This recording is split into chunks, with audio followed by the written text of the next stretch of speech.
What's up, everybody, and welcome into the H&M Trucking Podcast. I am your host, Marcus. Thank you so much for joining me today. We've got a doozy plan for you, and I can't wait to get to it. But first, I want to say we had a great response to last week's episode as far as the weather was concerned. We had a couple of people come through with some wicked pictures and video of them stuck in Texas during a tornado and also driving through what appeared to be a hurricane with heavy hail coming down. I dove in just a little bit further to bring you one more update since things are getting hairy right now, especially down in the southern plains. By the time you listen to this podcast, it will have been about a week since the National Weather Service issued an enhanced warning for areas in the eastern part of Texas, the southern part of Oklahoma, this is going to be the southwest part of Arkansas, and also the northern part of Louisiana. Apparently, there's some death ridge moving down through the United States, and it's kind of pushed low pressure towards the coasts. And all of a sudden, it's kind of dissolving. So all of this high pressure stuff is moving up through the Gulf of Mexico, and it is going to wreak havoc on that area. I hope that if you're out there driving right now, you're going to be just extra aware and vigilant. They say that this should start on Saturday, which is actually a few days before this podcast will release. So if you're listening to this right now and you're headed down to Texas, Arkansas, Oklahoma, or Louisiana, go ahead and do your homework as far as the weather is concerned, because it is very likely that you are going to see some serious shit out there. Keep yourself safe and make sure you don't drive outside of your purview. I know, because I've spoken to so many H&M drivers now, that H&M doesn't expect that out of you, and they allow you to make those decisions and stay safe, stay comfortable, and just make sure that yourself and the equipment and the load and all of that doesn't get caught up in a really, really bad storm that can threaten any of those things. Of course, the driver being the priority on that list. Now, let's get to this episode because, like I said, I'm really stoked about it. This is the first episode of the H&M Trucking Podcast where we will be speaking to only drivers. Typically, we'll have, a driver profile, and then I'll speak to a bunch of people from the office. We'll get some of the brass in here. James Fonda will share his thoughts on what we're talking about. But this episode just surrounds the pride of driving for H&M Trucking. We're going to talk to Chris Twogood, who's a friend of the podcast. He's been on before. We're also going to hear from Kevin Baker. We're going to hear from Bud Swartz, and we're going to hear from Lorus Axt, all coming up. And you guys, I'm so excited. Not to say that the office personnel aren't fun. I love every single one of them that have come on here. They do such a great job. They give me exactly what I hope for out of their interviews. But the drivers always have that wild card in their pocket, and I'm really looking forward to what they have to say to me today. We're going to skip the freight update. I want to thank you for interacting with us over the weather episode. Make sure to like and subscribe to the podcast. Share it with your friends. And if you want to talk to me directly, hit me up on the H&M Facebook page. Whenever you see a podcast advertisement or a promo or anything like that, comment on that. We will see it. If you want to be on the podcast, talk there to me or hit up Deanna with driver advocacy. If you happen to be on the phone with your dispatcher or your driver manager, tell them that information will get back to me. And as you're gonna find out here in just a few, I really love driver interviews, like I've already said. So without further ado, let's talk to some of the people that make H&M run. From Omaha, Nebraska, to whatever lane you're driving, this is the H&M Trucking Podcast with your host, Marcus Bridges.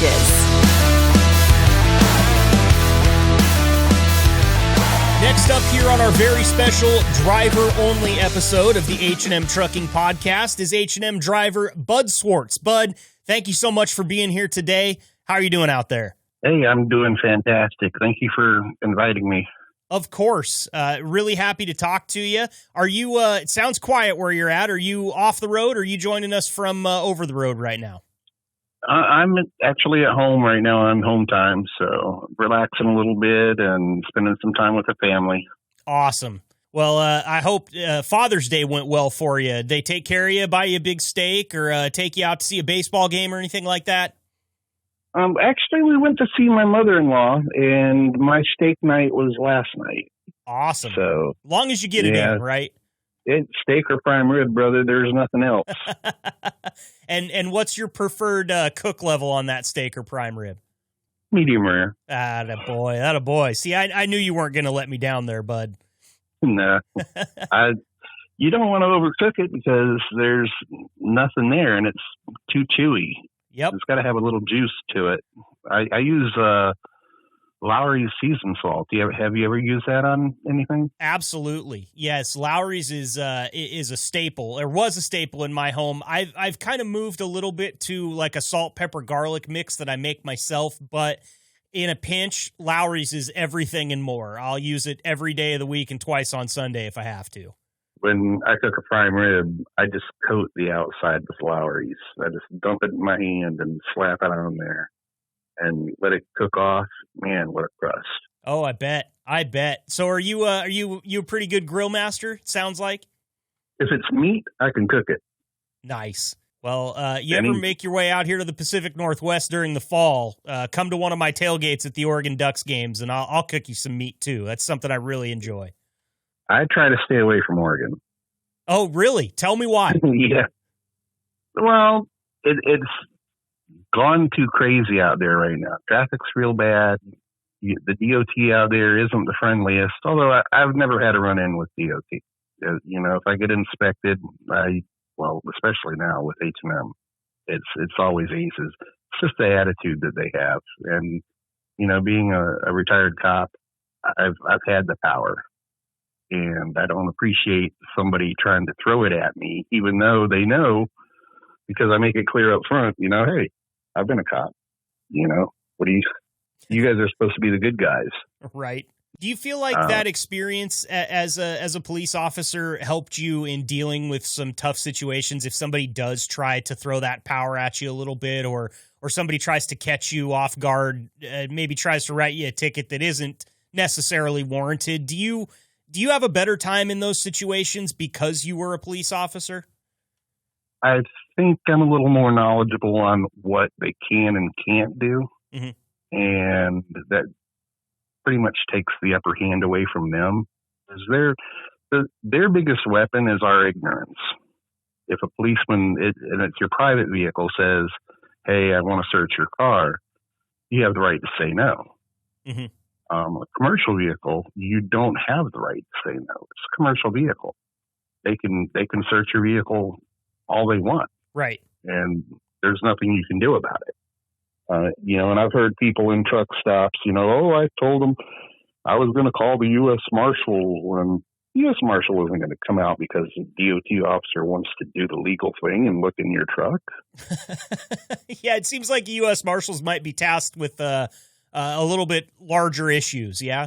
Yeah, they're not going to mess with that. And, by example, most cops aren't going to mess with you if you're respectful. I think the way you approach them is generally how the situation turns out. You can make it bad for yourself if you go in there with an attitude. Mm-hmm. They don't want to do their job anyway. They don't want to be there messing with you, because if you think about it, probably 90% of the people that they deal with don't want to deal with them. Oh, yeah. Then that's probably being a conservative number, really. And if you go in there with a smile and, you have all your stuff together and you're in a good mood. I've even had them ask me, what are you in such a good mood for? I just called you in. Hey, what are you going to do? I'm all right. Yeah. You're not going to find anything on me. It's funny, Bud. I have a story, and I think I told it on this podcast way back when we were still doing Unplugged OTR with Caleb and Maria, and it was the very first time I'd ever been pulled over for speeding. I was driving from Eugene, Oregon, back to Enterprise, Oregon, where I grew up, and right. I was right there outside of Arlington on Interstate 84 in the Columbia Gorge, and I came off this hill screaming. I think that he told me I was doing 78 maybe in a 65, and I was terrified. It was the first time I was going home my freshman year of college. I hadn't seen my parents in 2 or 3 months, for the first time in my life that it had been that long that I'd been away from them. And I had a 7-hour drive in front of me, and I was honest with him. I said, I was doing cruise control, but I took it off back there, and I'm just trying to get home to see my parents. And, it's freshman year of college. Things have been kind of tough, and I was honest with him. I didn't try to make an excuse or anything, and he went back to his car, and when he came back with my paperwork, Bud, he said, slow it down for me, Marcus. I'm not going to write you a ticket today because you've been very polite and honest with me. And he handed me my stuff back, and he shook my hand, and I went on my way. And ever since that day, I've approached every police officer with the utmost kindness and respect, because I think you're right. You are going to make or break that situation based on how you act when they first show up. Their first impression of you is going to be a lot of the way they treat you going forward. No, absolutely. And honesty is a big deal. There's no way if you were going 80, 85 miles an hour and the speed limit was 55, you didn't know you were going 80 miles an hour. You knew that. Yeah.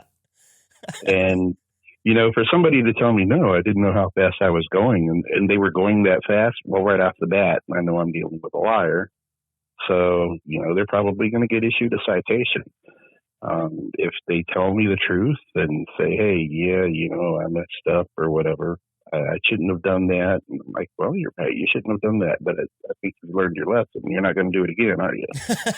Yeah, because look at that puddle of sweat in your seat there when I showed up. Is that sweat? I'm not sure if that's sweat, but. Yeah. And there were times like Christmas time, I would be like, do you celebrate Christmas? Yeah. Well, instead of me writing you this citation, I want you to think about somebody in your family that doesn't get much for Christmas and spend that money on them. Oh, that's cool. And I bet that really warms them up to you, I would imagine. You help people. That's the first thing. Whenever you sit on an oral board and you have 8 other officers pounding you with questions, what would you do in this situation? What would you do in this situation? Before you get hired, they're looking for somebody with a heart. If they can see that you have a heart, and the law isn't black and white. A lot of people look at it that way, but it's not. Mm-hmm. It's like life. There's a lot of gray area in there. Where you are in the gray area determines what kind of a man you become.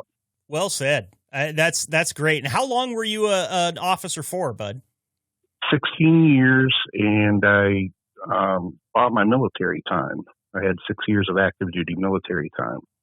Okay. Well, thank you for your service. You're welcome.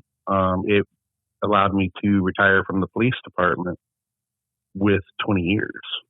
Wow. So, yeah. That's amazing. I'm not old enough to collect it yet, but I will one day. Will. Yeah, you'll get there. And how long have you been driving for?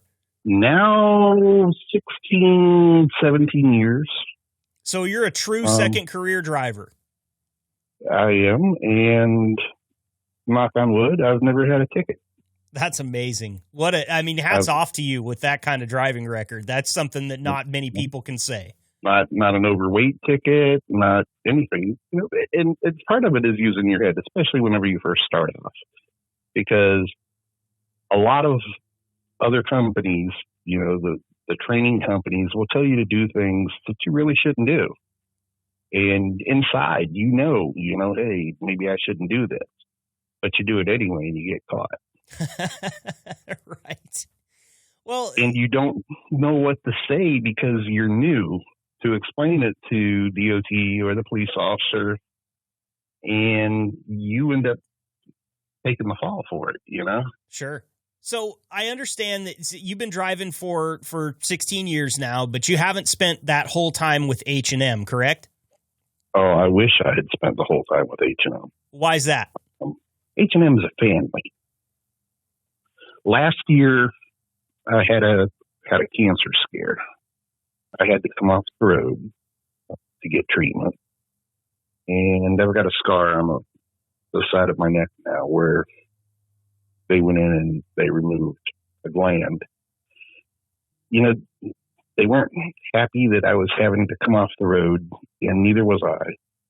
But they worked with me as much as they could prior to that. I had to come back for exams and treatment and tests and everything, and they always had me home on time. There was never a question. And shout out to Ruben. That's my my dispatcher brother. Mm-hmm. He stayed in touch with me constantly. I can honestly say within the 6 months I was off the road, I spoke with somebody from H&M the whole time, every week. Somebody would call and check on me, and I was no longer employed with H&M. They did that because they had a heart. They cared about me. There's so many benefits to driving with H&M. I mean, it's almost, I don't know how long your show is, but I could go on and on. I mean, the 401k, there's no vesting period for the 401k. Okay. If you contribute your money, H&M contributes their money, and you quit next week, you don't have to wait to get that money. You know, it's like some companies make you wait. At 4 years, you get 20%. At 6 years, you get, 60%. At 8 years, you get 75%. At H&M, you're 100% vested, from your first contribution. Whatever the employer contributes, you get 100% of his contribution. Mm-hmm. Never been any place else that does that. And that was really important whenever I had to come off the road for a while, because I had to pull that money out. Sure. Well, something that kind of, it seems to me to be the case here, Bud, because I've spoken to so many H&M drivers at this point in time, and they all have something about H&M that they have that they hold really near and dear to their heart that means a lot to them. And each one of them is different. It's not the same. It's not a different driver saying the same thing. It's all these different drivers saying all these different things that they really enjoy about working for H&M. And in this case, to me, it looks like, as a fly on the wall, that H&M, they're not making decisions based on what's always best for the company. They're making decisions on what's best for the people that work at the company. And there's really something to be said for that. Whenever I came back, I talked to Dale, which is our vice president. Mm-hmm. And he told me what we have to worry about with you most of all is your health. And, I'm not 100% yet, but I'm getting it. I'm good. I feel good. I feel better than I've felt in probably 3 years. That's good news. We're happy to hear that. And, I'm not getting treatment for anything. I am having to come back for screenings and things of that nature all the time. But I've been with H&M. Well, I was with H&M for 6 years before I had to quit. And there was never a thought about going with anybody else. And I could demand some money, 16, 17 years. I've got a bunch of experience. I've done, probably worked for 5 companies. All with a pristine record. Let's not forget that. Yeah. I'm the dream driver. Right. I'm not late. I'm on time. A couple cents more.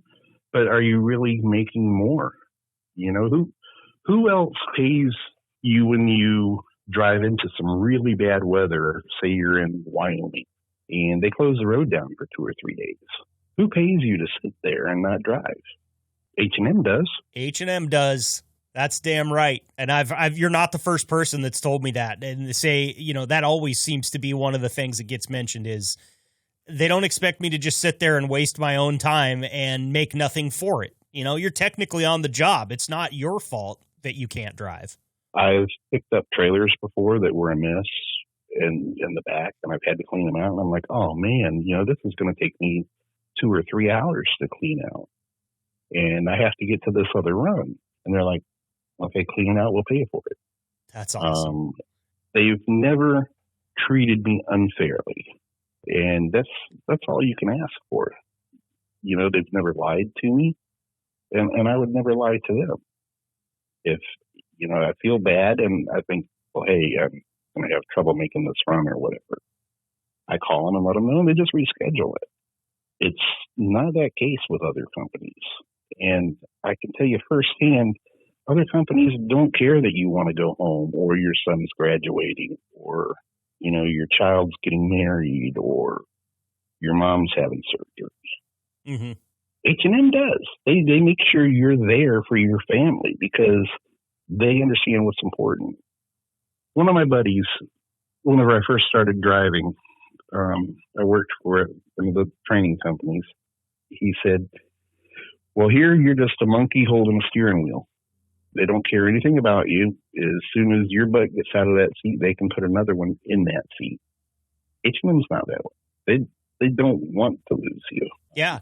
I mean, it sounds like, especially with a driver with a record like yourself, I mean, why wouldn't you want to hold on to you? It makes perfect sense, you know, as a third party just listening to this.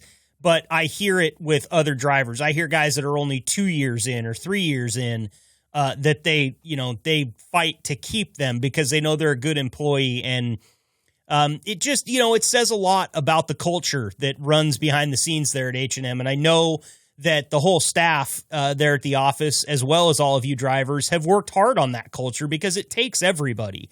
You can't have one person that doesn't believe that this is the way it should be. Otherwise, the whole thing falls off the rails.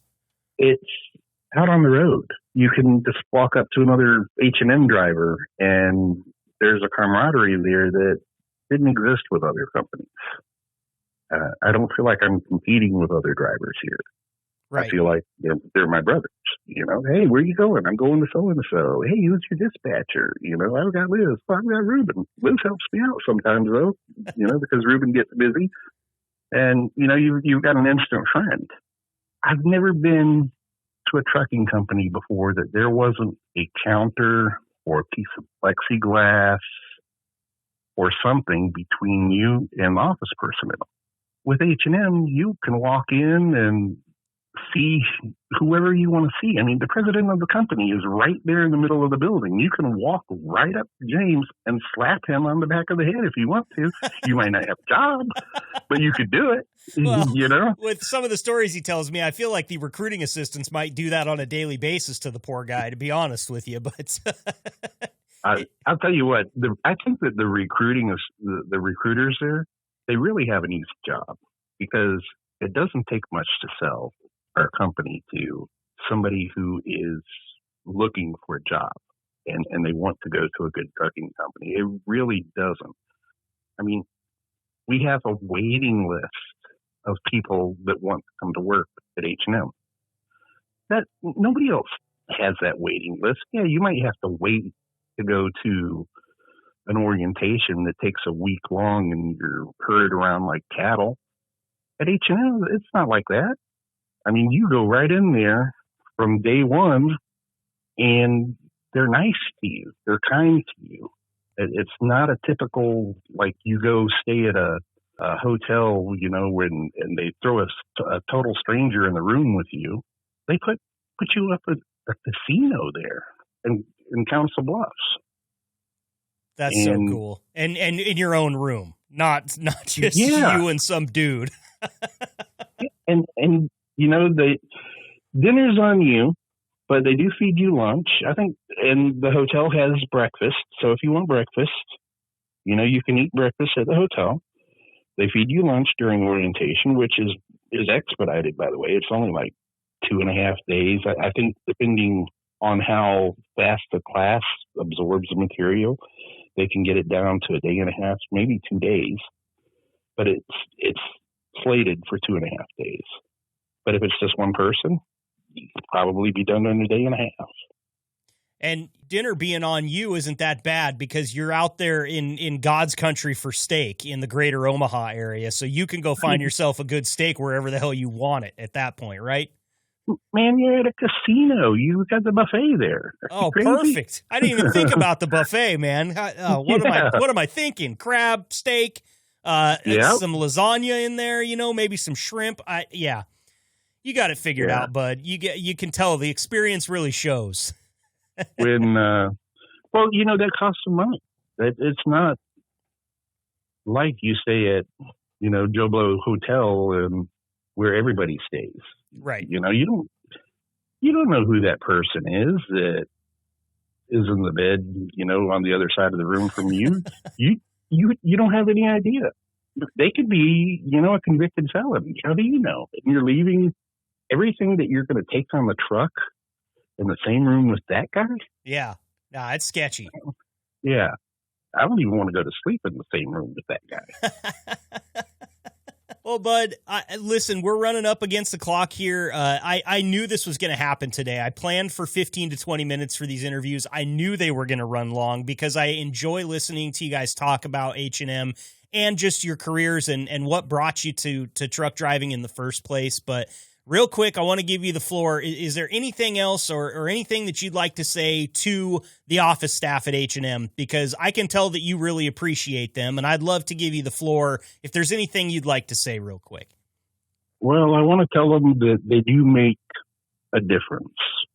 The way they treat us, it's not just we get the professional treatment, but when I came back, I got hugs. What job do you get hugs at? Not many of them. Not wanted hugs. You probably get hugs you don't want at some jobs, but ones that you actually want and are going to make you feel that warmth that comes from it, not many.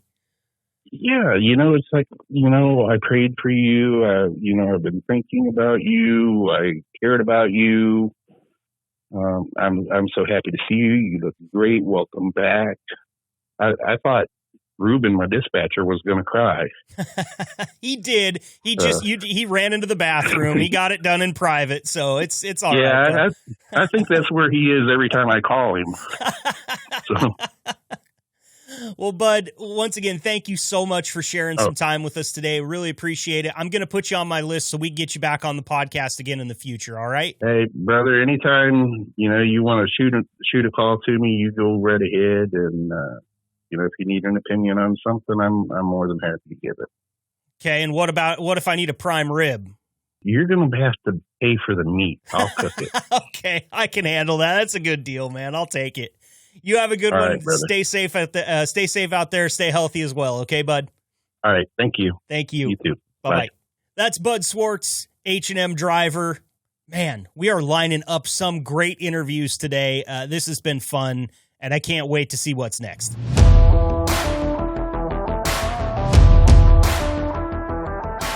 Next up here on the H&M Trucking Podcast, we have H&M driver Kevin Baker. Kevin, thanks for joining us today. How are you doing out there? I'm doing all right. Thank you. Yeah, no problem. Where are you at today? Let me see. I'm in Iowa right now on my way over to Illinois. Okay. And are you a regional driver, or do you get out OTR at all, Kevin? I do regional. So, what's the farthest that takes you away from home working for H&M? Oh, let me see. I guess the furthest I've been from home, I live in Kansas, either North Dakota or I've been down around Atlanta, Georgia before. So, okay, so you can still get out there a little ways and still get home the same day. It sounds like. Well, I get home pretty much every Friday. Oh, okay, gotcha. That's great. Yep. So, how long have you been driving, Kevin? Total, I've been driving Class A wise going on 5 years. Before that, I was a prison transport driver for Texas prison system. And you got to tell me a little bit about how that went, because my only reference to that type of thing is movies like Con Air and, U.S. Marshals and that type of stuff where nothing ever goes right for the prison transport drivers. So was it that exciting or was it a pretty low-key job? It has its moments. Most of the time it was low-key, but there are some times where, I had to go to a psychiatric unit and pick up a bunch of inmates from there and take them to a different unit. And one of them decided to try to hold the bus hostage. Really? So, oh yeah. They didn't want to get off at the unit that we took them to. So yeah, they decided they were going to try to hold all the other inmates on the bus hostage. So they had to come in and gas the bus and all that wonderful stuff. But yeah, usually out on the road, it's pretty rare for anything to usually kick off. That's good. So, I imagine as the driver, you're happy that things stay pretty calm back there behind you. Oh yeah, I did that for about 5 years. When Hurricane Harvey hit, we had to basically evacuate about 4 or 5 units that were down south of Houston. During that time, we would run 24 hours. And by the time I got home, it was raining and all that so hard that when I finally was able to crawl into bed, there was a tree that fell through my roof. Oh, no. So, are you serious? Oh, yeah. Oh, yeah. So pretty much after that, me and my wife were done with Texas. We were done with hurricanes. I was already getting burnt out with TDC and ready for a change. So I went on to go for my Class A, and we ended up moving to Kansas and working for quite a few other companies, and they were all pretty much trash, and the same old where recruiters would tell you one thing and then turn into something completely different. And then I finally got around to contacting H&M, because before I came here, I decided to try out for Hirschbach, and they caught me with that $10,000 bonus, and I was like, all right, cool. And me being diabetic, I was like, I can't just eat anything at truck stops or restaurants. I got to stop for my 36-hour break so I have time to go to the store. I can't run recaps.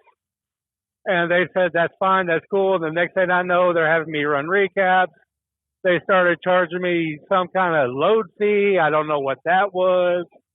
So I talked to one of the recruiters at H&M and told her the situation that I was in, and she flat out told me H&M don't offer sign-on bonuses, and put it out there that if they're offering a sign-on bonus, then obviously there's something wrong. And that kind of hit with me, and so I went ahead and I came over to H&M, and I've loved it ever since. They've been straight up with me since day one. So. And they help with your accommodations with your with the diabetes, so you can stop and you can get the food that you need to get, so you don't put yourself in jeopardy. Everything like that's been okay. Oh yeah, my dispatcher Jennifer, she usually, because I always make sure to pack up enough for at least 5 days on the road, and she always usually tries to make sure that I get home on Friday. That way I can go Saturday and restock and all that for the following week. That's great. I've said this enough times on this podcast, because this episode is obviously all about the pride of driving for H&M.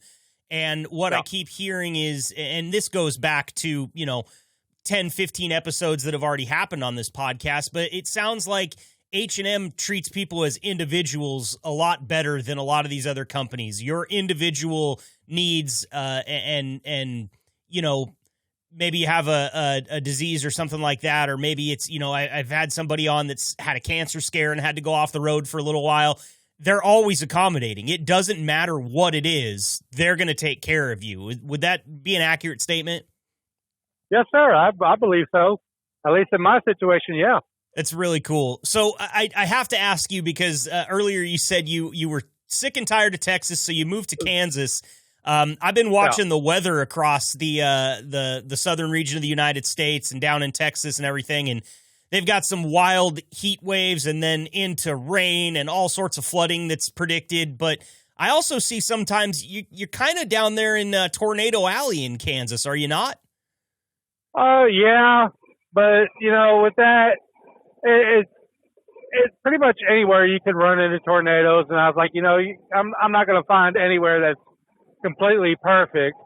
But when it comes to hurricanes, you got the hurricane force winds, which are just as bad as tornadoes. Plus, you got the flooding, and then on top of that, you got the heat and the humidity, which. Man, I just cannot stand the heat and humidity anymore. I'm too old for that. I hear you. I hear you, man.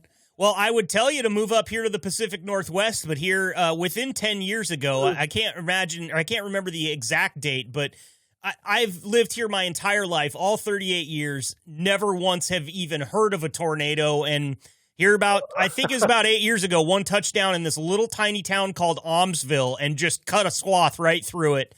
Really screwed up things for that one little town, but I guess I can't tell you that we're completely safe from them in Oregon now either. Yeah, yeah, yeah. Plus, I'm more of a Midwestern person. I tried the East Coast before, and I like being in the Midwest. That's just me. Understandable, man. I made my first journey out there here just about a month ago. Got to hang out at the H&M office for 3 days or so, and got to Kansas City and out to a very, very small village in Iowa, and the name's escaping me right now. But really cool place out there. I understand why people that come from the Midwest don't want to leave. Oh yeah. I don't know about up in Oregon, but the people around the Midwest to me just seem a little bit more laid back. Yeah, I can see that. So. There's always been this comparison between the East and the West Coast where they say that people on the East Coast are nice but not kind, and people on the West Coast are kind but not nice. And yeah. I've always kind of equated that with, like, if you blow a tire and somebody from New York stops on the side of the road to help you, they're going to be like, what the hell did you do, you idiot? You blew a tire, and then they'll fix it for you. Where over here on the West Coast, they'll be like, oh my God, I'm so sorry you blew a tire. I got to get to Starbucks, and they're just going to head on and not help you. So, it sounds like the Midwest, to me, at least in my experience, is kind of a nice blend of the positive side of both of those coasts. So I think you're in the right spot. Oh, yeah. I do believe so. I still have 2 younger kids in school, and I'm just waiting for them to graduate and then see what happens after that. Did they take care of you on Father's Day? Oh yeah, they're a little bit older, so they didn't do as much as they did do whenever they're little. But yeah, they were good. Awesome, glad to hear it, man. Glad to hear it. Well, tell me a little bit more about working for H&M. When you step out of the truck at a truck stop or anything like that, you've got that H&M logo on the side of the truck. Is there a sense of pride that comes with that? Do other drivers see the H&M logo and think, man, I wish I worked for that company instead of my own? I don't know so much about truck stops because, by the time I pull in, everybody's pulling in to eat and get to bed. But I do know a lot of my receivers and shippers, I get asked about, what I do and how much I run and if there's like a lot of politics and all that stuff, because where they're at, they're like local drivers and there's a lot of politics and their hubs and all that stuff. And they're just getting tired of it.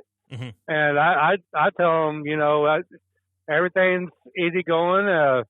Pretty much I run my truck the way I want to run my truck, and they're shocked that we're allowed to take our trucks home. That's another thing that shocks them. I told them that we were told flat out at the beginning to treat this truck like it's your own. So that's what I do. And I get up early. I prefer to get up early in the morning and end my day early. That way I'm not fighting for any kind of parking. They let me do it. They don't nitpick. They don't micromanage anything. My driver managers and dispatchers and everything have always been really good to me for the past year, because I just hit my anniversary date yesterday. Oh, awesome. Happy anniversary. Oh, thank you. But I got a message from my driver manager, Lindsay and Jennifer, and I told them, they told me thank you, and I told them thank you back, and I look forward to working many more years with the company. That's awesome. It's the best one I've been with so far. So that's awesome, and I'm sure as the staff, they just love to hear that. That means that they got a happy driver out there on the road, and that's the best thing that they can have. Can you talk to me just a little bit about the relationship that you have with your dispatcher? Are you guys close? Do you go back and forth? I've heard a lot of drivers characterize their relationship with their dispatcher as kind of a brother and sister type relationship. Is that true? Oh yeah, pretty much. I would say so. I mainly talk to Jennifer, and me and her could get on conversations, even stuff that doesn't pertain. I mean, we'll start off talking about, what run I'm doing and what load I'm getting. And then sometimes it turns into something completely different. Like a couple of weeks ago, we started talking about dogs and that type of stuff. And I mean, she messages me from home, or I can message her at home. But like I said, it's normally work related. But every now and then, we get off subject and just talk about random crap. That's great. So, well, it makes the day go by a little bit faster. Oh yeah. That's great. Oh yeah. I feel comfortable talking to her about anything that's going on at home and all that stuff, because my wife has lupus and she's being tested for MS, and I told Jennifer all about this stuff, and she had a scare about a month ago. She was in the hospital, and I let Jennifer know, and Jennifer got me home. I let her know when everything was okay, and she could go ahead and let me back out on the road. So, other places I've been to, it always felt like you don't really want to bring that stuff up to them because they really don't care. And with her, she does care. Sure. So, and I've heard that repeatedly about dispatchers and just office staff in general there at H&M. Yeah. It's and when I look at it as kind of the fly on the wall, which I love to call myself, I can't understand why other companies wouldn't care about something like that. The driver turnover is so high for them because they don't give a shit about that type of thing. They just let it go, and obviously that's going to turn into a disgruntled driver more times than not. I mean, and first and foremost too, I want to say I'm sorry to hear about your wife's health struggles, but I'm glad that you work for H&M because at least we know that you can get home when you need to get home and be there for her. Yes, sir. And right now I couldn't see myself being anywhere else. So that's awesome. I love being able to get my home time pretty much everywhere I go. I don't usually run into any issues. Well, anywhere but Chicago, but everybody knows about freaking Chicago. Yep. It's the same thing. If you got over here to California, you'd be having the same conversation about that place. So. Oh yeah, I did a few runs with another company down around Ontario. And yeah, no, that's not for me. I hear you, man. Well, hey, you mentioned talking about dogs with your dispatcher. Do you take a dog on the road with you? Not yet. I just got a pup. I'm fixing to call in and find out about what all I need to do to be able to take it with me on the road. And because I have a older Dane at home, but she's too old and too big to be climbing in and out of the truck. So my wife decided, she feel more comfortable with me having a dog, just to let me know if somebody's trying to get in the truck while I'm sleeping. Right. And so she decided to go and get me a pup, and so I got to find out about what I need to do to be able to get it to ride with me. I have taken my kids with me a few times last summer, but this summer they have too much stuff going on and they haven't been able to ride with me just yet. Well, man, I can't imagine trying to share the sleeper with a Great Dane. That sounds like a nightmare. But what kind of pup did you get? Well, it's not much better, but it's a Great Pyrenees. Oh, okay. All right. Well, I hope that it doesn't get too big. Oh yeah, I don't think it's going to get as big as my Dane will, but right now it's only I think it's like 9 weeks old now, so it's still pretty small. Yeah, still like a stuffed animal right now. Yeah. Oh yeah. That's awesome. So, did you pick out a name yet? My wife did. She got it while I was gone, and I can't remember for the life of me what she named it. Okay. Well, I'm sure. I guess I'll find out when I get home. Yeah, exactly. Once you're back home, you'll have that name imprinted on your heart for sure, Kevin. Well, listen, man, I've taken up enough of your time today. I want to thank you a lot for coming on here and sharing some of your stories and experiences with H&M. And I want to give you the floor too, real quick, before we cut you off. Is there any message that you would like to send to the office of H&M or your dispatcher or your driver manager or anyone like that before we get off here? Oh yeah, thank you for everything that y'all do for me. I appreciate everything, and I couldn't imagine being anywhere else. Y'all y'all make me happy as hell. So appreciate y'all. That's Kevin Baker, driver for H&M. Thanks for joining us. Stay safe out there, okay? All right, bud. You too. All right. Thanks, Kevin. Bye.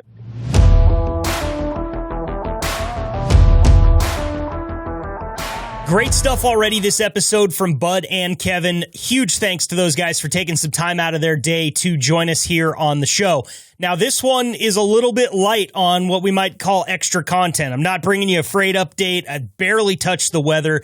And the recurring segment is also going to take a back seat today because, well, we sent Emo Marcus on vacation, someplace sunny where he can stick his feet in the sand and really soak up some sun rays because that guy needs his vitamin D. It was getting a little depressing, almost like he'd been hanging out in Portland for too long, if you know what I mean.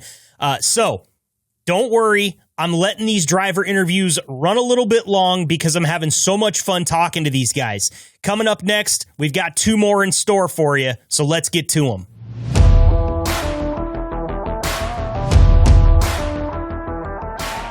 Joining us now on the podcast is a veteran of said podcast. He's been on with us more than once, if I'm not mistaken. Maybe this is only the second time, but maybe I'm just thinking about the nice conversations we had in the parking lot at the H&M shop.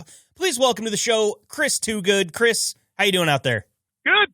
This is only the second time, and yeah, we spent way too much fucking time talking in the parking lot.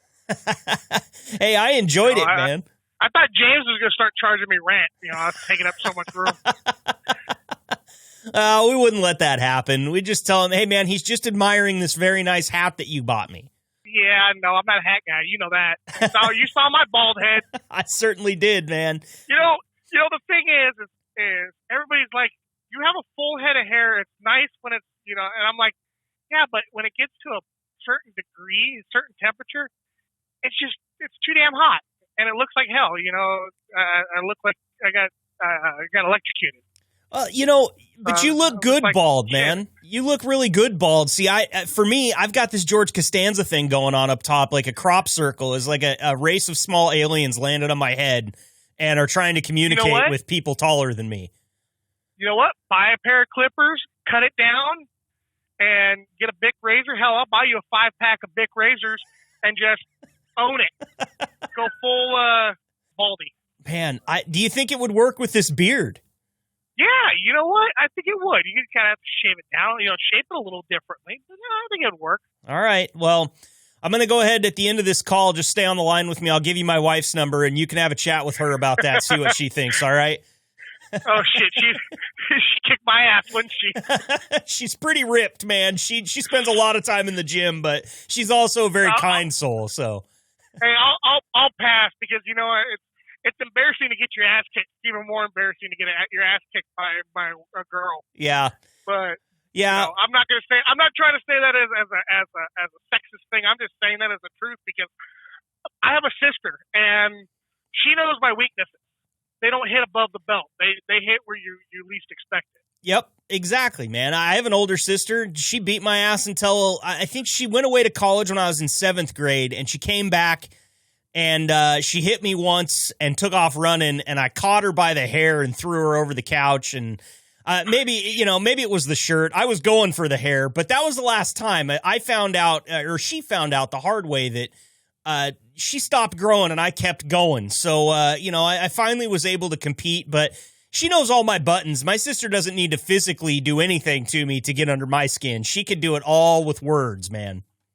Oh, my sister, she would come up next to me, and she would come up next to me, and she'd punch me in the arm, and she'd go, "Did that hurt?" And I go, "No," and then I'd turn around and do it right back to her. I go, "Hey, did that hurt?" She goes, and next thing you hear is, "Dad!" Like, go fuck yourself. No, this is fair game. Oh, man. Well, I'm glad I'm not the only one.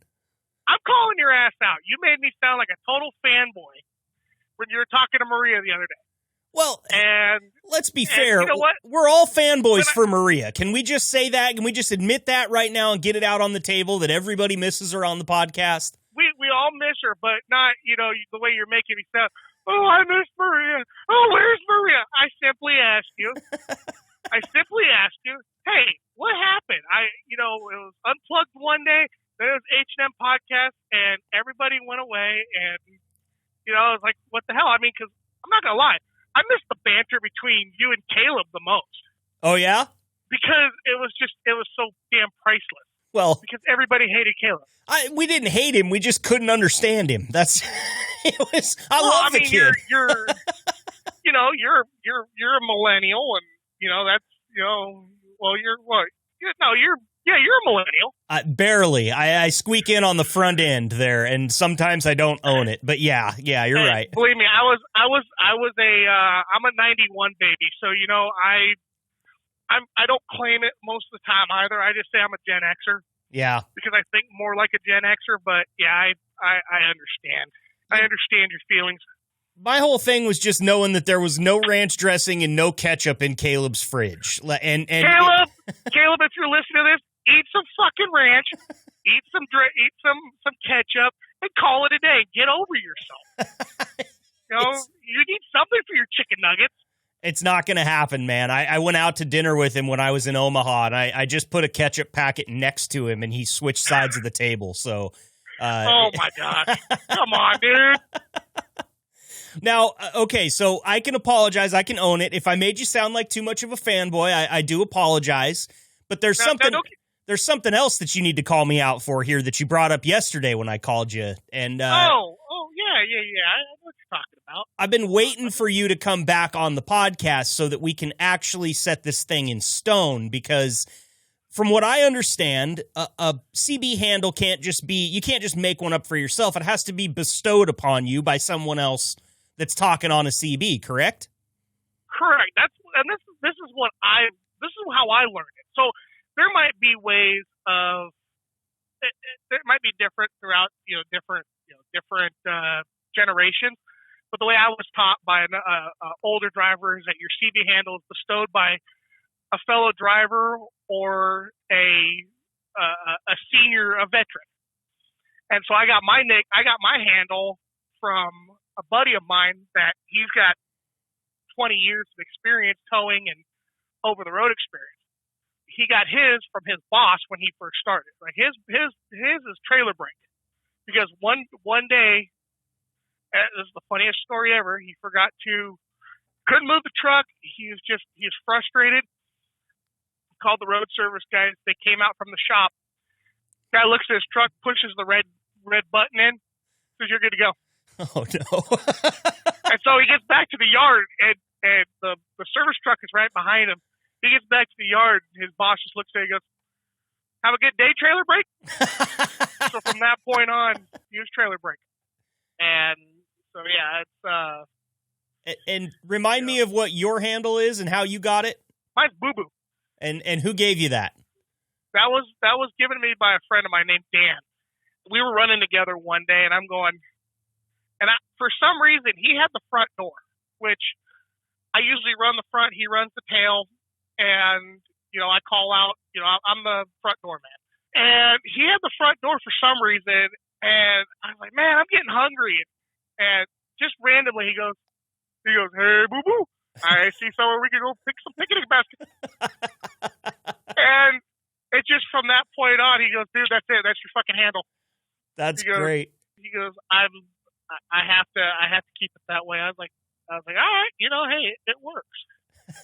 And so for those of you out there listening that are wondering where this is from, you Gen Xers, or you Gen Zers and you millennials out there, this is a reference from the cartoon Yogi Bear, whose sidekick was Boo Boo, and they used to steal a lot of picnic baskets back when we watched TV on square boxes and had to get up to change the channel. Square boxes? What's that anymore? I mean, I remember my dad and I, he bought a new TV. This was our first flat screen TV. We're getting ready to take our old TV to the dump. You know me, I'm a pretty big guy. And my dad's about the same size, It took two of us, and we were like, it was so damn heavy that we had to pretty much rest it on the dumpster, get it up a little more, dump it. I mean, it took us probably 15 minutes to get that TV off the truck. They were huge, man. They were massive. Yeah. And I mean, I had a 42-incher And I moved it from 3 different houses, and it was one of those ones that's like it was as wide as it was deep. So it was like a big-ass box, and the third time I moved it, my uncle told me, I'll tell you what, and he'd help me move every single time because he lives in the same city. He said, I'll tell you what, I will buy you a new TV if the next time you move, you let me come cut that thing in half with the chainsaw and throw it out the window. And it was at that point I figured it's time to upgrade. It's time to get into the land of the technologically advanced and buy one of these skinny light TVs. And now Marcus, I'll never go back. You know what? I asked him, when we got it done, and we're both huffing and puffing, and we're just like, what the hell are we doing? I asked him flat out, I go, why didn't we just call e-waste pickup? And he looks at me and he goes, I really don't fucking know.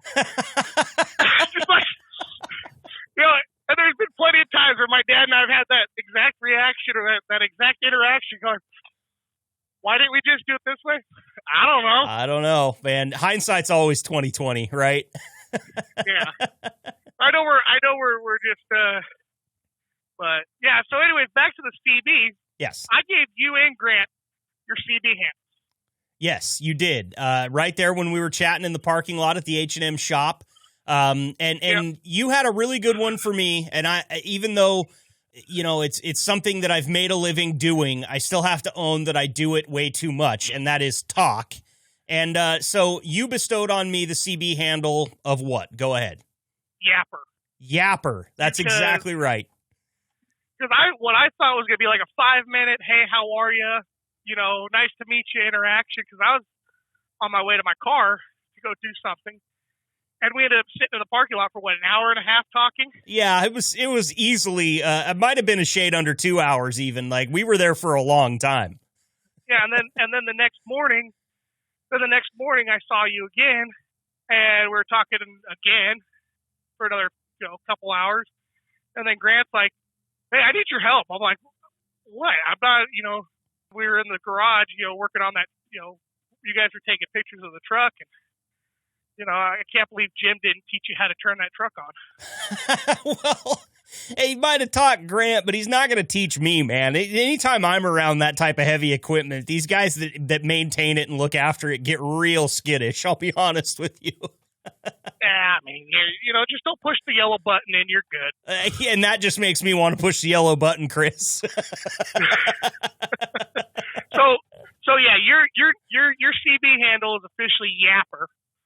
And Grant, I don't. You talk about him sometimes, but not everybody knows him. But I guess he does all the.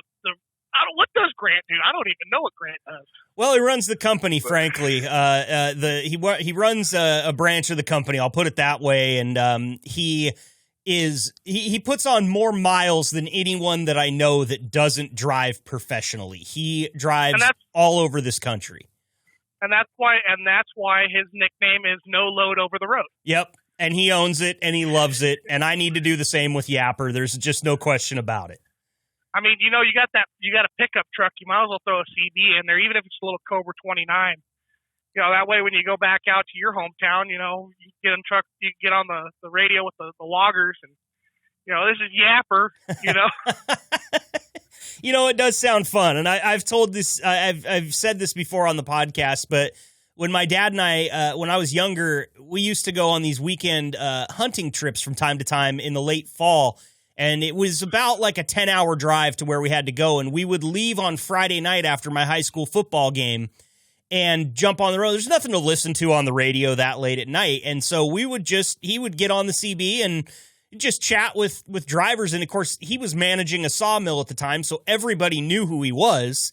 And he's always had a CB handle as well, because it's all two-way radio now out there on the mountain with these hunters. And for me growing up, the only way we ever communicated when we were hunting was via CB in the trucks. And they never gave me a CB handle when I was younger in that hunting party. I think that's because they would rather I just stay off the damn mic. To be honest, just shut the hell up. You're being a radio Rambo. Exactly. Exactly. Well, I'm so glad that we could clear that up now. My CB handle is officially Yapper, as bestowed by H&M driver Chris Twogood. I'm official. I'm rubber stamped. Rubber stamped, rubber side down. You know, you're good.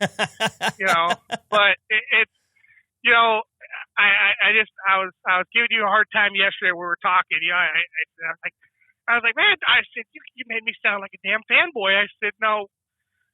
If Maria, or if you're listening to this, I miss you on the show, but I don't come off that much of a fanboy. I really don't. You're gonna break her heart, man. You're gonna break her heart. Don't cry. I'm sorry. I do miss you on the show, though. I miss the banter.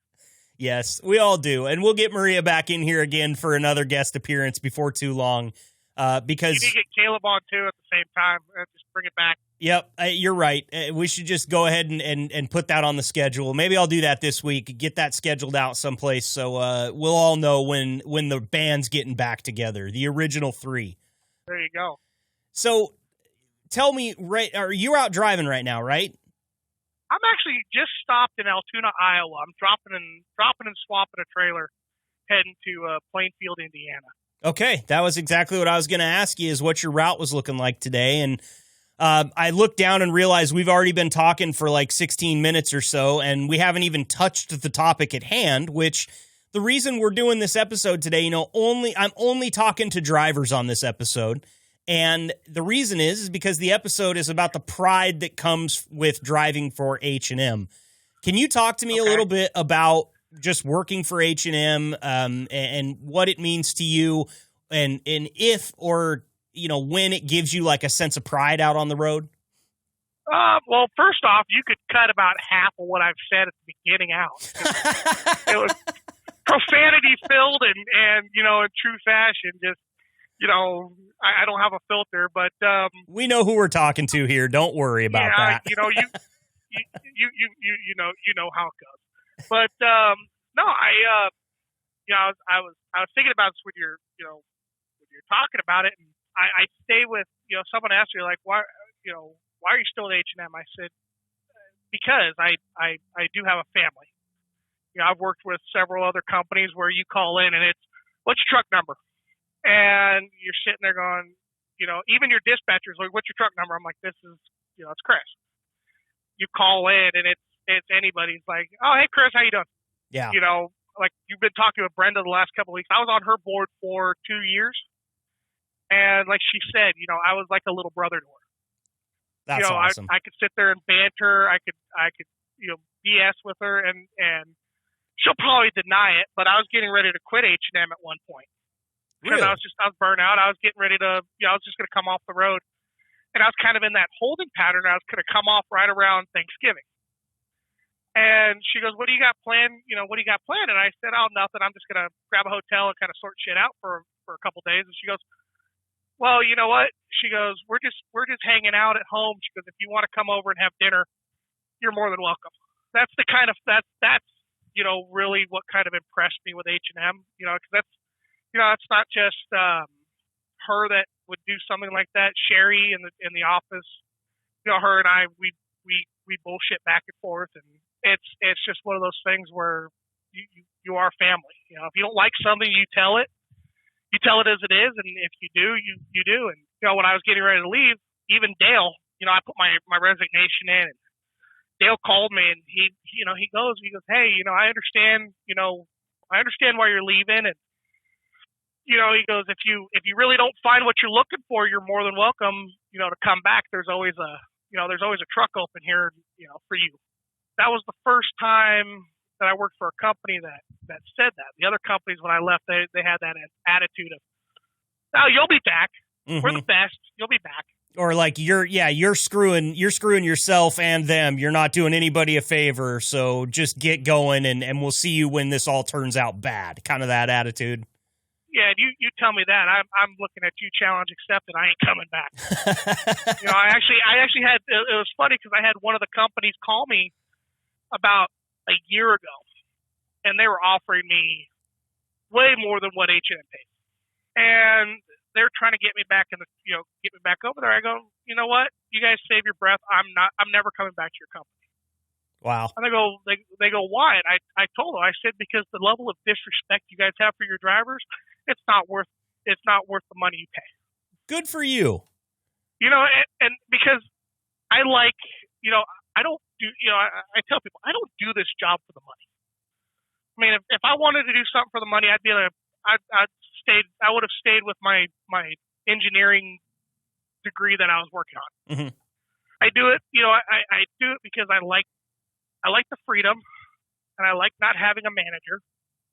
I mean, Stacy's great, but really she's a hands-off manager most of the time, which is perfect. She sends me the loads. I have a problem, I call, we banter a little bit, and we go about our merry way. And so, you know, there's no micromanagement. Sounds like to me you're more than just a number to H&M, where you're just a number to some of these other companies.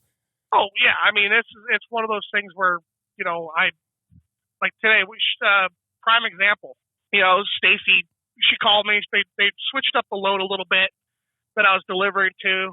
She calls me, you know, hey, you know, this is where it's going. Okay, cool. I hung up the phone, and immediately I was like, crap, I need to ask her another question. And this was even 3 minutes later. I call, she picks up the phone. Hey, what's up, Chris?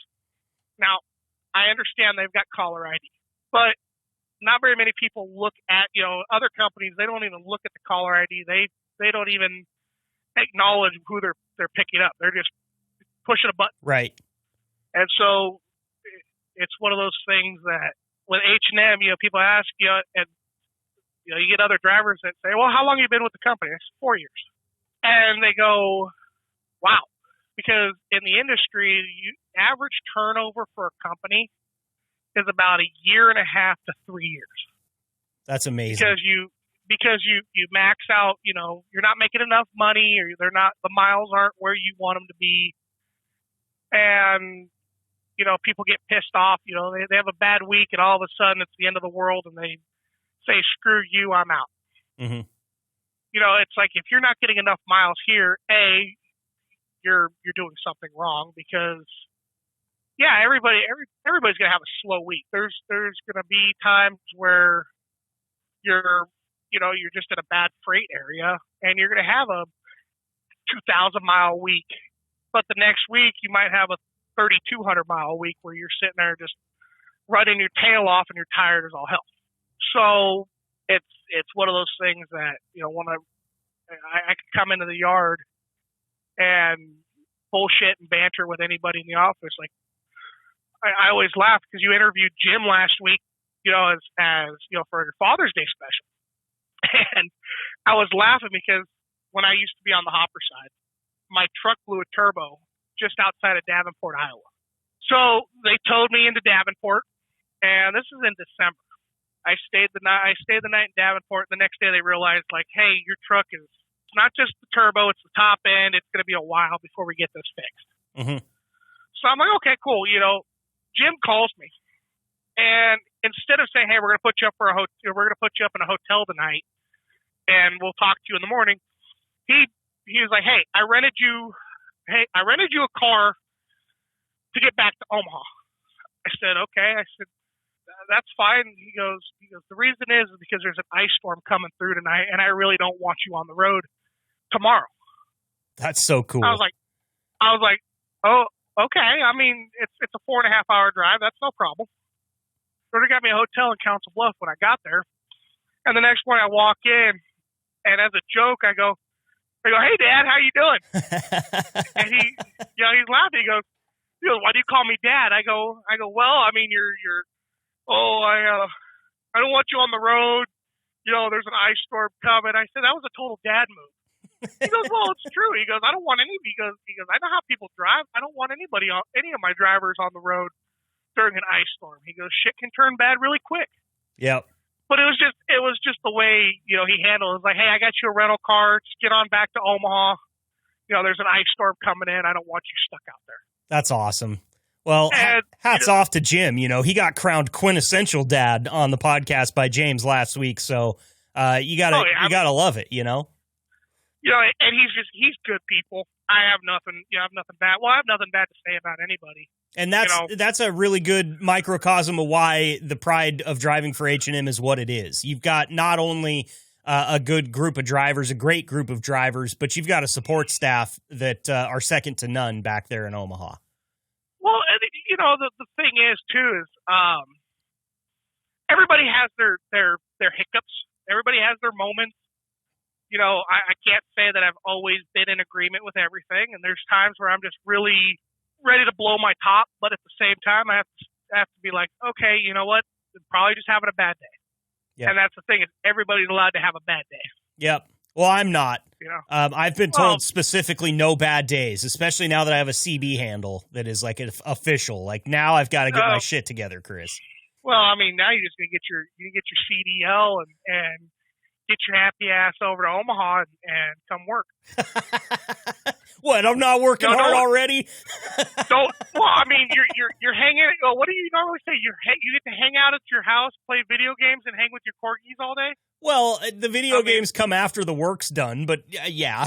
I mean, bring one of the corgis with you. H&M allows dogs. There you go. I mean, you get your dog. You got the open road. What more do you need? Well, again, Chris, I'm just going to go ahead and have you hang on the line with me so I can get you my wife's number, and you're going to have this conversation with her and come back and report to me, okay? I mean, hey, you know what? It is what it is. But she'll get over it. She likes being alone, right? I don't think as much as what one might think, and the way she might get over it is by getting over it with another husband. So I don't. Hey, you know what? Man. You save a lot of money. No, I'm kidding. I'm kidding. What's your wife's name? My wife's name is Ashley. Ashley, if you're listening to this, I am sorry. I'm not as much of an asshole as I come off as. Oh man, you're great, Chris. And look, I was really looking forward to this interview. And for those of you that just listened, now you know exactly why I couldn't wait to have Chris back on. We got to get moving here. We're running up against the clock, but I really appreciate you coming on, giving me a CB handle, and keeping me honest as far as how I characterize people that aren't on the show with me at the time. And I also just appreciate all the things that you said about H&M and the staff there. I know that they're going to be happy to hear it, and it's just a real cool company that you work for. I've got to meet so many awesome people at this point, and I still feel like I've barely even scratched the surface of what H&M truly is. Oh, yeah, and as I said, you know what? Give Eve a hard time every time you talk to her. You have my permission. Eve gives me a hard time. I'm the whipping boy here. You know what? Dish it back. You. I know you can dish it. I know you can dish it as well as you take it. I can. She's just so nice. She's just so nice. I feel bad, Oh, no. Don't let her fool you. She's got a mean streak a mile long. All right. But in a good way. But anyways, yeah, we'll catch up. We'll catch up another time. All right, sounds good, Chris. You be safe out there, okay? Yes, sir. Have a good day. That's Chris Twogood, H&M driver, joining us on the road from Iowa.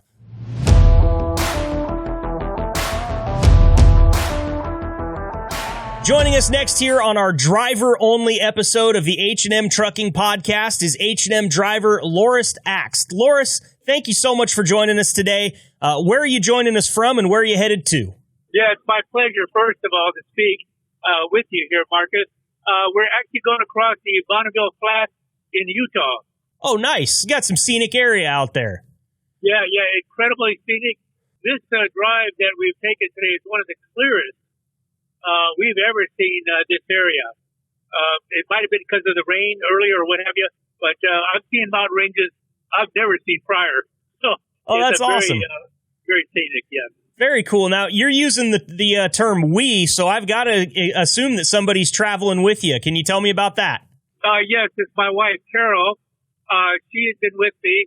Anyway, the company is very good about having spouses and also pets travel with the driver. That's what I've heard. So how long has your wife been on the road with you? In total, probably close to 20 years. Wow, that's awesome. So she must really enjoy getting to have that time with you out on the road and not have to miss you while you're gone from home, yeah? Very much so, yes. Now, how long have you been driving for, Lorus? And then with the extension of that, how long have you been driving for H&M? Well, for H&M, I believe it's either 8 or 9 years coming up, and in total, probably around 20 or 21. That's great. And what got you into driving? What made you decide that you wanted to become a professional driver? Well, I came into it kicking and screaming, believe it or not, and it was one of the better paying jobs at the moment. So I decided, well, let's give it a shot. And next thing I know, it sort of kind of got into the blood, and it's been more of an adventure than a job. And with H&M, it's been a really, really nice adventure. So on your adventure, what's your favorite place in the country that it's taken you to at this point? Well, I like the West. I like the deserts. I like the mountains. I like the vast expanses. I've done quite a bit of the New England is beautiful, but to drive a truck through there is it's pretty taxing sometimes. Mm-hmm. The southeast is nice, Florida, but again a lot of traffic. But the West, I go west, and as I think Emerson said it once, it's Thoreau. Sorry. East, I go by force. West, I go freely. Well, I tell you, it's a great quote, and you are the very first one to ever quote Thoreau on this podcast. So, congratulations for that. That's an achievement for sure. You know, I live out here in the Pacific Northwest, over in Oregon, and so I agree with you. I think the West Coast and the western side of the country on the west side of the Rockies is second to none when it comes to beauty. Now, I did get to go out to the Midwest here about a month ago and see that for the first time. And the Midwest is beautiful, too. I just don't know how to feel when I can't see a mountain range when I look around. Yeah, a lot of trees, too, I'm sure. Yes. You know, your area up there, just the Northwest, Oregon, Washington, just beautiful. Beautiful. I can't express it as often. But it's so unique up there. It's different than all the other 48 down here, it's pretty unique country. It's pretty nice. One thing people don't understand about Oregon is that we've kind of got, like a lot of the times you hear, oh, well, when you're in Oregon, you'll experience all 4 seasons. But there's also a real difference in the land here in Oregon. We've got high desert. We've got almost like a temperate rainforest in the coastal range where it's so thick you can't even walk through it and it never stops raining, and we get snow up in the mountains. So I feel like I'm kind of in a spot where if I need a certain kind of weather or a certain kind of climate, I can get to it within a day, which is pretty cool. I totally agree. We've explored quite a bit of Oregon, and I know exactly what you're saying, yes. So do you and your wife have any fun hobbies that you engage in when you're out on the road, or anything that you like to do or go see or anything like that? Well, I'm kind of a historian by default, and we like to see a lot of historical sites. She'll get, usually if we're heading somewhere, she'll get on the internet and read about what we're going to. Now, the company, H&M, they know that if I go to a scenic place, that I'm going to be checking it out.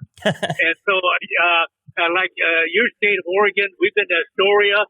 We did the Lewis and Clark expedition from Camp Dubois in Illinois, almost all the way. We did it all the way up to Astoria, but we almost hit every one of those sites, which is really, really neat.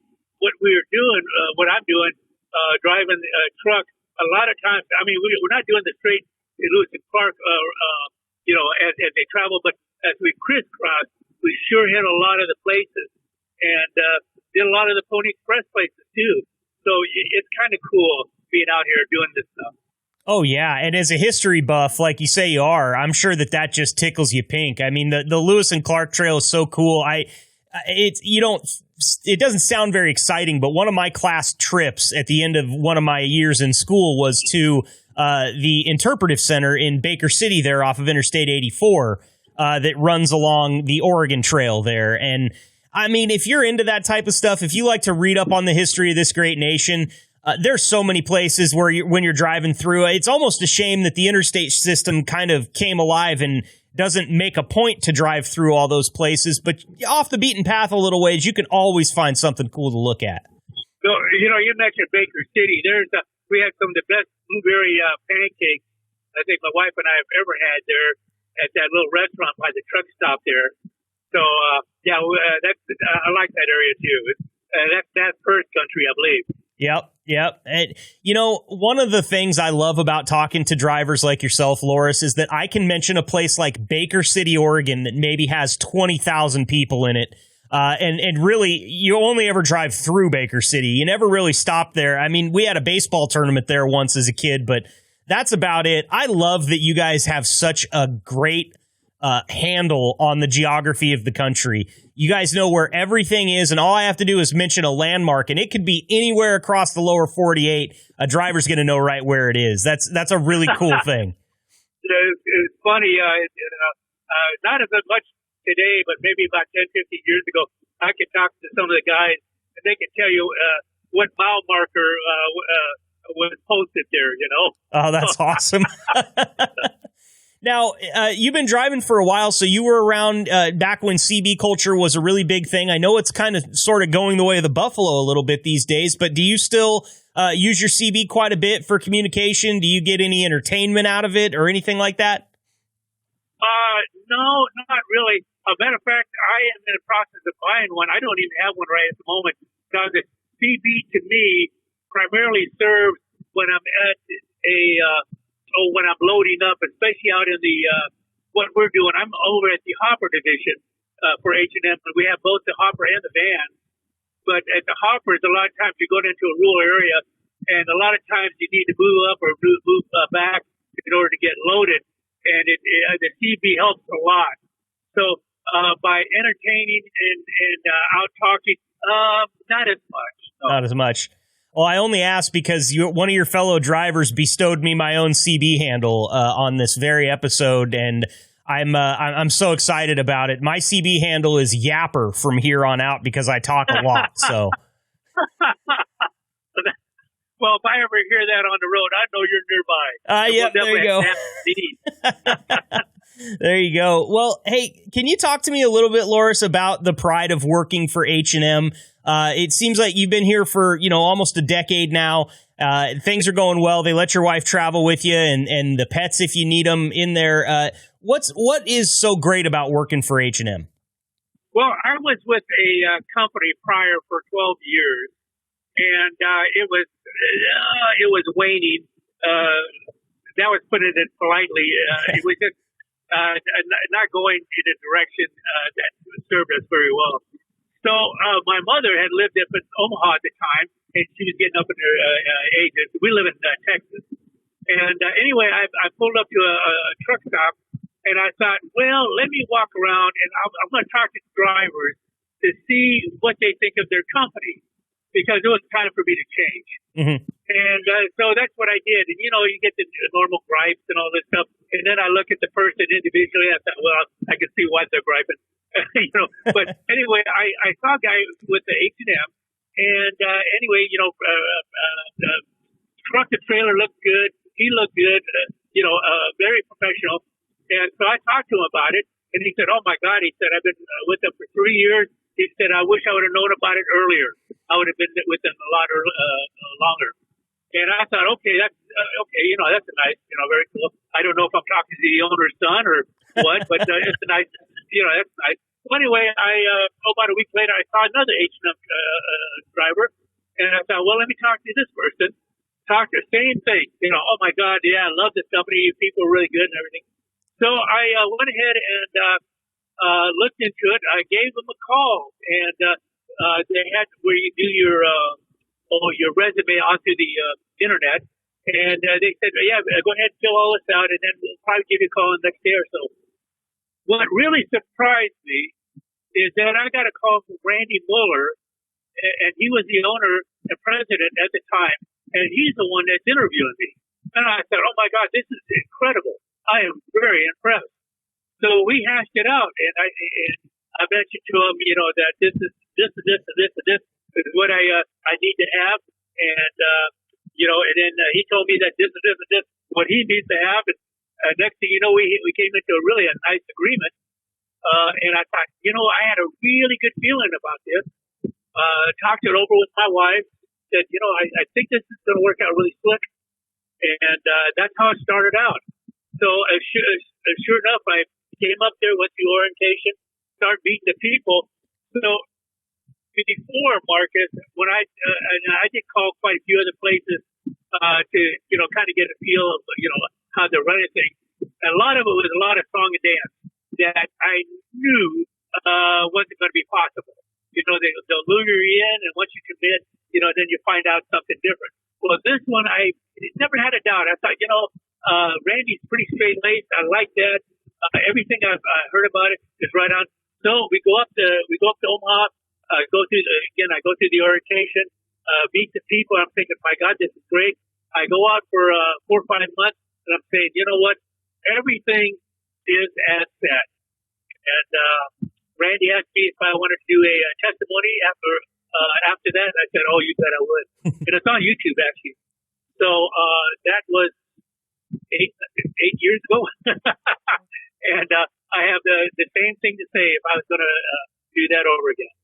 That's so cool. It's been a common theme when I'm talking to H&M drivers that there are no frills as far as finding good drivers. And a lot of guys get roped in. They get dollar signs in their eyes when they see a signing bonus or a really high, cents per mile that they're getting paid or whatever. But how often is the owner and president of that company going to be the person that calls you up to talk to you about a job? How often do you even get to meet and shake the hand of the owner or president of any of the rest of these companies? And then, they fly me out to Omaha to meet the staff, and here's the current president, James Fonda, sitting right in the bullpen with everybody else. I mean, it really is. Yeah, great guy, too. So nothing's missed a beat here. And, this is how I look at H&M. I look at it as a fine-tuned Rolex watch. And everything is beating good. You can walk into that office and you can look over to the accounting and everything is just humming. You can look over to the dispatchers on both the vans and the hoppers. Same thing. And the other thing, our road rescue guys that are actually at another office, same thing. And our mechanics, wonderful. Every time I bring this truck in, they streamline it for me. And I tell you what, when I leave after I get through with that, I know for sure that I'm going to be out there and everything is going to be going right. So yeah, it's very streamlined, very very good. It's got a very Cheers feel to it when you walk in there, where everybody knows your name, that kind of thing. Yeah, exactly. That's exactly that. That's the other thing too. It's very personal. It's kind of like family in a way, and the longevity of almost most of those folks in there, and even the drivers. It's telling.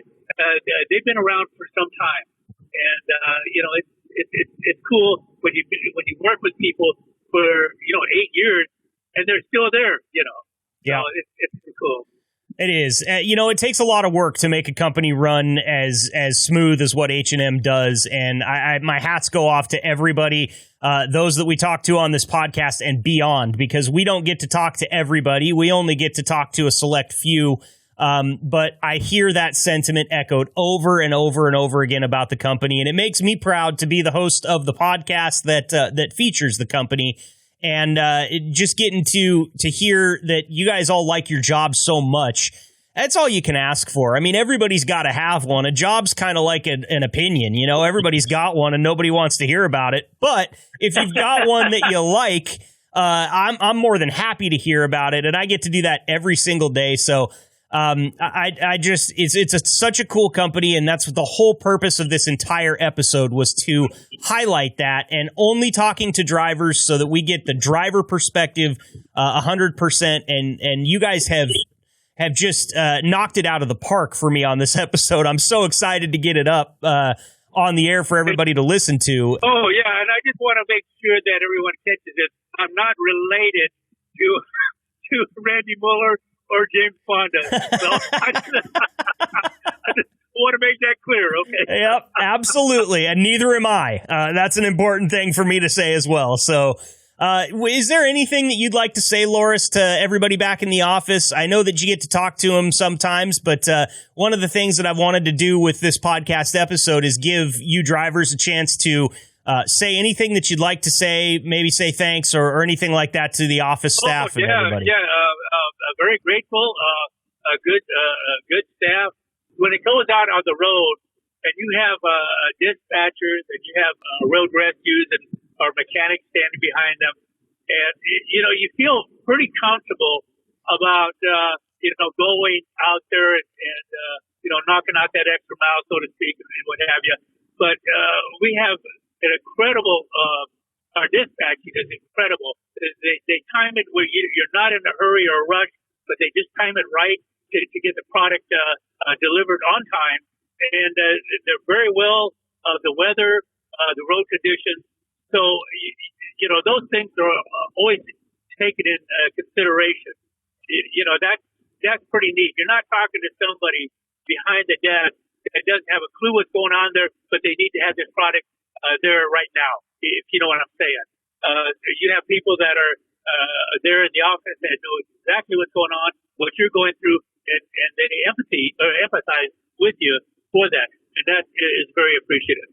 Absolutely. Well, there you have it, ladies and gentlemen. Lorus Axt, hopper driver for H&M for going on a decade now. And he's out there in Utah right now. We're going to let you go. We've taken up enough of your time, but we really want to say thank you. We greatly appreciate the time, and I hope you and your wife stay safe out there on the road and enjoy the scenery. All right, Lorus? Yeah, Marcus, I want to thank you, too, and thank you very much for what you're doing for us. Appreciate that. Hey, no problem. I enjoy it greatly. We'll talk to you soon, okay? All right. Take care. Thanks. Bye-bye.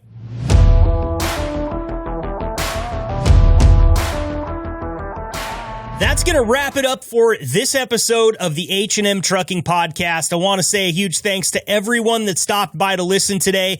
And of course, once again, huge hats off to our drivers that joined us. Kevin, Bud, Chris, and Lorus. You guys are awesome. Thank you so much for giving us some of your time. Whether you were out on the road or on home time, it's always very much appreciated. And again, if you're a driver listening to this and be like, hey, I work for H&M. Why the hell haven't I been on this podcast? It's real simple. Just let your dispatcher or your driver manager know. If you're talking to Deanna from Driver Advocacy, tell her, or you can interact with us over on any of the posts on the H&M Trucking Facebook page. I want to hear from you. You guys are doing great out there. Another big thanks goes out to everyone that listens, who subscribes to the podcast or interacts with us on those social media posts. Maybe you're checking it out on YouTube. It's over there as well on the H&M Trucking YouTube page. There's so many different ways to find this podcast. I can help you find it in any way that you need. Just reach out to any of those avenues and we will get you squared away, or we'll get you on the program so you can have your moment in the sun. I'm fine with it. I would love to talk to more of you. This has been a super special episode. No office staff, no president of the company, barely any Marcus, and Emo Marcus, he's on the other side of the country for all I care right now. I'm all smiles. You guys were awesome today. Like, share, subscribe, and tell all your friends about the H&M Trucking Podcast, because we're over here doing it right. We're having fun. We're being informative. And most of all, we're hearing from the drivers, and that's what matters. Stay fresh, cheese bags. I'll see you next week.